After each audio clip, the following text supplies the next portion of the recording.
Ajit Agarkar team India के नए chief selector बन गए हैं। और इसके साथ ही शुरू हो गई है इस पर बात कि अब अजीत अगरकर के सामने क्या चैलेंजेस हैं, क्योंकि उन्हें इस ऐसे मौके पर जो सिलेक्शन कमेटी का चीफ बनाया गया है जो बेहद इम्पॉर्टेंट है। अगले 3 महीने में उन्हें वनडे टीम के लिए एक ऐसे वनडे टीम तैयार करनी है जो वर्ल्ड कप खेलेगी। इंडिया में ही वर्ल्ड कप होना है और इसी के साथ अगले साल T20 वर्ल्ड कप होना है। इस पर भी उन्हें काम करना पड़ेगा। निश्चित रूप से 2 अलग अलग टीमें होंगी और इसके अलावा उनके पास एक और चैलेंज है, टीम इंडिया का नया कप्तान भी ढूंढना होगा, क्योंकि रोहित शर्मा काफ़ी 36 साल के हो चुके हैं और एक लंबे समय तक उनकी उम्मीद नहीं की जा रही है कम से कम कि अब वो अगले 3-4 साल तक खेलेंगे। हो सकता है वो 2 साल खेलें, 3 साल खेलें। तो इंडिया को ग्रूम करना पड़ेगा एक नया कप्तान। वो कप्तान कौन हो सकता है? इस तरह की सारी चैलेंजेस का सामना करना पड़ रहा है या पड़ेगा अजीत अगरकर को। ये तो रही अजीत अगरकर की बात कि उनके सामने क्या चैलेंजेस हैं, लेकिन इससे थोड़ा पहले चलते हैं आखिर क्या ज़रूरत पड़ गई BCCI को कि अचानक चीफ सेलेक्टर की ज़रूरत पड़ी। तो इसकी शुरुआत के लिए या इसे जानने के लिए हमें जाना पड़ेगा।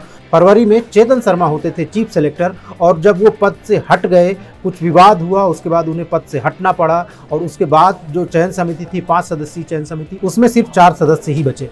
ये 4 सदस्य हैं शिव सुंदर दास, सलिल अंकोला, सुब्रतो बनर्जी और S शरत। भारतीय क्रिकेट पर नज़र रखने वाले क्रिकेट प्रेमी जानते हैं कि अजीत अगरकर अपने दौर के दिग्गज खिलाड़ी रहे हैं। सन 1998 में उन्होंने टीम इंडिया के लिए पहला मैच खेला था और उसके बाद 2007 तक खेलते रहे। इस दौरान उन्होंने कई बेहतरीन रिकॉर्ड बनाया और उनमें से सबसे ज़्यादा चर्चित उनका रिकॉर्ड था सबसे कम मैचों में 50 विकेट लेने का। वनडे में ये विश्व रिकॉर्ड बनाया था। 23 मैचों में उन्होंने ये रिकॉर्ड बनाया था और जो अभी फ़िलहाल कम से कम सिर्फ 2 खिलाड़ी ही हैं ऐसे जो उनसे कम मैचों में 50 विकेट ले चुके हैं वनडे में। इसके अलावा भी कई सारी उनके पास नाम उपलब्धियां रही हैं, चाहे टेस्ट मैचेज में सेंचुरी बनानी हो या सबसे तेज अर्धशतक लगाने का रिकॉर्ड हो। ऐसे कई रिकॉर्ड उन्होंने अपने नाम दर्ज किए। तो एक खिलाड़ी के तौर पर उनका करियर बहुत ही शानदार रहा है। एज ए कमेंटेटर पे सामने आते हैं, इसके बाद वो अलग अलग टीमों से भी जुड़ते हैं IPL में। फ़िलहाल उनका इस चयन समिति का अध्यक्ष बनने से पहले उनका रोल दिल्ली की टीम के साथ था। IPL की दिल्ली कैपिटल्स की टीम के साथ वो जुड़े हुए थे, लेकिन जैसे ही ये तय हुआ कि वो चयन समिति के अध्यक्ष बनने जा रहे हैं या चयन समिति के मेंबर, तो उन्होंने वो पद छोड़ दिया। ये तो रही बात कि अजीत अगरकर को चयन समिति में क्यों आना पड़ा या उन्हें चयन समिति का अध्यक्ष क्यों बनाया गया।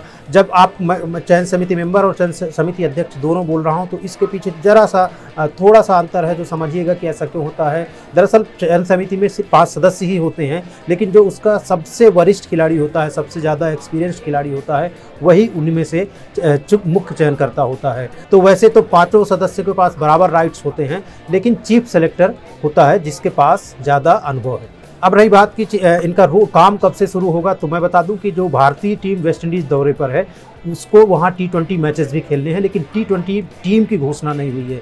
तो अजीत अगरकर की अगुवाई में पहली जो टीम चुनी जाएगी वो भारत की T20 टीम होगी जो वेस्ट इंडीज़ के खिलाफ T20 सीरीज़ खेलेगी।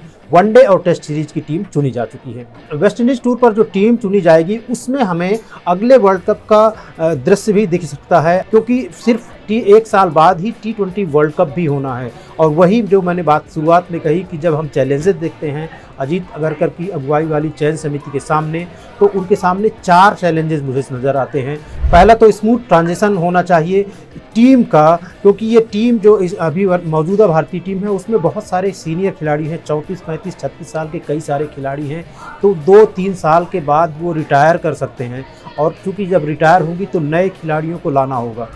तो निश्चित रूप से अब ये पूरे टीम इंडिया की बात हो रही है, इसमें सारे फॉर्मेट शामिल हैं, क्योंकि अश्विन से लेकर रोहित शर्मा, विराट कोहली, चेतेश्वर पुजारा को अभी टीम से ड्रॉप किया गया है। अजिंक्य रहाणे हैं, मोहम्मद शमी हैं और कई खिलाड़ी हैं जो 32-37 साल के हैं या इससे ज़्यादा के हैं। और निश्चित रूप से आपको जब कोई चयनकर्ता या चयन समिति बैठती है तो सिर्फ अगली सीरीज़ के लिए टीम नहीं चुनती है, उसके सामने एक और बड़ा टारगेट होता है, वो नई टीम तैयार करना जो आगे 1-2 साल में होने वाले वर्ल्ड कप होते हैं, WTC फाइनल होती हैं, उस ढंग से भी। तो एक ट्रांजिशन देखना पड़ेगा इस टीम चयन समिति को कैसे होती है। तीसरा चैलेंज मुझे लगता है वर्कलोड का। वर्कलोड मैनेजमेंट भी एक समस्या रही है भारतीय टीम के लिए, और भारतीय कई खिलाड़ी ऐसे हैं जो चोट के कारण बार बार बाहर होते हैं। इनमें मोहम्मद शमी हैं, जसप्रीत बुमराह बहुत दिनों से बाहर हैं, और हमने देखा है कि रविंद्र जडेजा भी चोटिल होकर के बाहर हुए थे।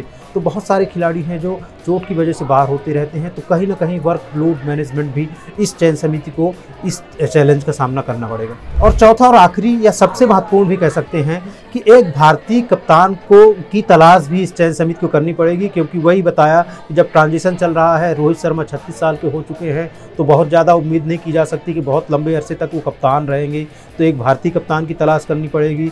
हार्दिक पांड्या हैं, लेकिन वो टेस्ट मैचेस नहीं खेलते हैं, तो उन्हें T20 मैच या वनडे मैच का आप भले कप्तान बना दें, लेकिन टेस्ट मैच में वो खेल ही नहीं रहे हैं, तो आपको नया कप्तान लाना पड़ेगा। ऐसे में आप देख सकते हैं कि क्या नया कप्तान ऐसा कोई खिलाड़ी बने जो तीनों फॉर्मेट खेल सकता हो और वो युवा भी हो। तो उसमें टीम मेरे ख्याल से जाएगी 25-26 साल के ऐसे खिलाड़ी की तलाश में, या हो सकता है उससे कम में भी। अगर थोड़ा सा बोल्ड डिसीजन लेना चाहें तो शुभमन गिल जैसे खिलाड़ी हैं जो तीनों फॉर्मेट में फिट हो चुके हैं।